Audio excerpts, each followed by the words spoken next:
Hi, Timothy Unkert here, and in this video I'm going to demonstrate the ternary operator in C. I've included my header file and my main function, so let's get started.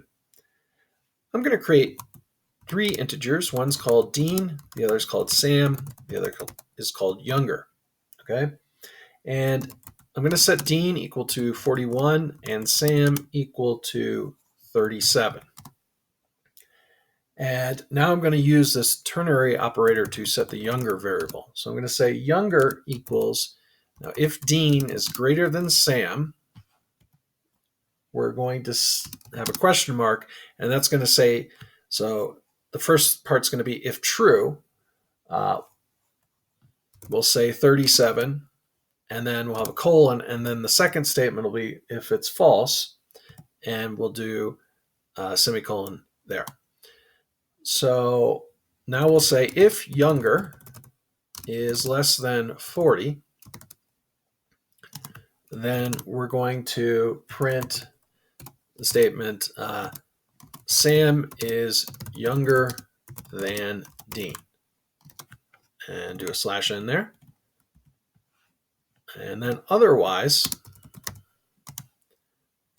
we'll printf and say Dean is younger than Sam, and do a slash n. Okay. All right, now at the end of this main function, we'll just return 0. And then we'll talk a little bit about what's going on here once we run this. So I'm going to open up a terminal.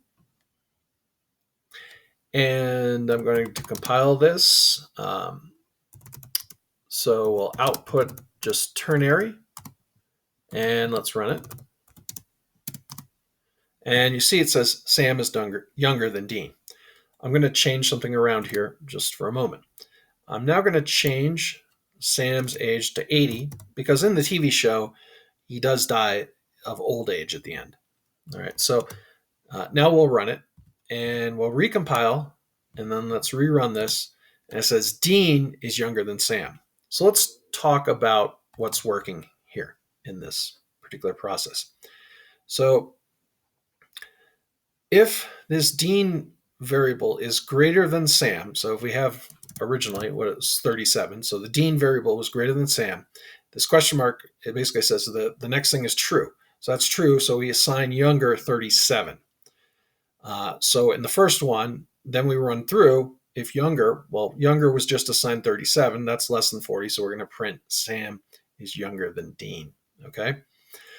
Now in the second one, when I change the value of Sam to 80, younger equals, well, the ternary operator again says Dean is greater than Sam. So Dean is not greater than Sam, so it's not true, it's false. So we go to assigning younger the value of 41. So now younger is not less than 40, so we don't run this code here. We go instead to the else statement and run this code, which Dean is younger than Sam. So if that doesn't make sense, rewatch the video a few times. I think it'll click. I hope you found this video interesting. If you did, please like, subscribe, and hit the bell for notifications, as it really does help the channel grow. I thank you for watching, and I hope to see you in the next one. Have a great day. Bye.